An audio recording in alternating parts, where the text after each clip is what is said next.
సంవత్సరం 2026 సందర్భంగా కావలి ఉన్నటువంటి స్వచ్ఛంద సంస్థలందరూ కూడా కలిసి మాకు గుర్తులు, ప్రేమాభిమానులు, ప్రముఖ వైద్య నిపుణులు, ప్రజా వైద్యులు, మాజీ municipal chairman doctor N Prabhakar Naidu గారిని ఈ నూతన సంవత్సరం శుభాకాంక్షలు తెలపడానికి మేమందరం ఆనందోభరితంగా హృదయపూర్వకంగా వచ్చి ఒక భారీ కేక్ ని కట్ చేసి వారికి ఒక బొకేతో దుశ్శాల్వాతో ఘనంగా సత్కరించి వారికి శుభాకాంక్షలు శుభాభినందనలు తెలుపుకుంటున్నా.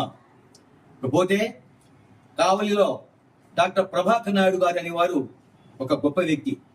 మాజీ మున్సిపల్ చైర్మన్ గా ఎన్నో సామాజిక సేవా కార్యక్రమాలు చేసి పేద బడుగు బలహీన వర్గాల ప్రజల హృదయాల్లో చిరస్థాయికి నిలిచినటువంటి గొప్ప వ్యక్తి డాక్టర్ ఎన్పి నాయుడు గారు. ఇకపోతే ప్రజా వైద్యులుగా 1,00,000 ఆపరేషన్లు చేసి కావలికి వచ్చిన తర్వాత మరి ఎంతో మందికి ఎన్నో విధాలుగా ముఖ్యంగా పేద బడుగు బలహీన వర్గాల ప్రజలకు వాళ్ళ జీవితాలు వెలుగు నింపినటువంటి గొప్ప వ్యక్తి డాక్టర్ ప్రభాకర్ నాయుడు గారు.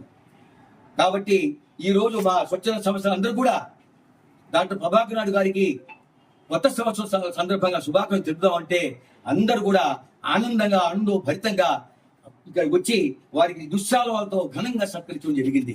మరి అటువంటి గొప్ప వ్యక్తిని మేము సత్కరించుకోవడం నిజంగా మా అదృష్టంగా భావిస్తున్నాం. వారు ఆయురారోగ్యాలతో సుఖ సంతోషాలతో మరెన్నో వైద్య సేవలు అందిస్తూ ముఖ్యంగా వారిని నమ్ముకున్నటువంటి పేద ప్రజలు ఎంతో మంది ఉన్నారు. వారందరికి కూడా వారికి ఆయురారోగ్యాలు నింపుతూ సుఖ సంతోషం ఉంటే ఇవన్నీ చేయగలడు. ఇకపోతే ఈ మధ్య కాలంలో వాడికి అనారోగ్యంతో హాస్పిటల్లో హైదరాబాద్ లో అడ్మిట్ అయ్యి మరి అక్కడ వైద్యం పొంది దాదాపు 2 నెలలు బెడ్ రెస్ట్ తీసుకుని మళ్ళా నా కావలి, నా హాస్పిటల్, నా జనాలు, నా ప్రజలు అనేటటువంటి భావంతో కావలికి వచ్చి మళ్ళా ఇక్కడ కూర్చొని మళ్ళా ప్రజలు చూస్తూనే ఉన్నారు. రోజు 50 మంది పేషెంట్లు చూస్తే దాంట్లో 25 మంది ఫ్రీ పేషెంట్లు వస్తారు. అంటే వారి మీద ఉన్నటువంటి ప్రేమ, అభిమానం, సారికి ఉన్నటువంటి ఈ ప్రజల మీద ఉన్నటువంటి గౌరవం, ఆత్మీయత, అనురాగం ఇవన్నీ కూడా మమ్మల్ని అందరినీ కూడా ఈ స్థితికి తీసుకొచ్చాయి. కాబట్టి వారికి హృదయపూర్వకమైనటువంటి శుభాకాంక్షలు శుభాభినందనలు తెలుపుకుంటూ సెలవు తీసుకుంటున్నాను. సందర్భంగా మా ఎన్జిఓస్ అందరూ కలిసి మా కావలికి godfather sir Prabhakar Naidu గారిని సత్కరించుకోవడం మాకు అందరికీ ఎంతో సంతోషంగా ఉంది.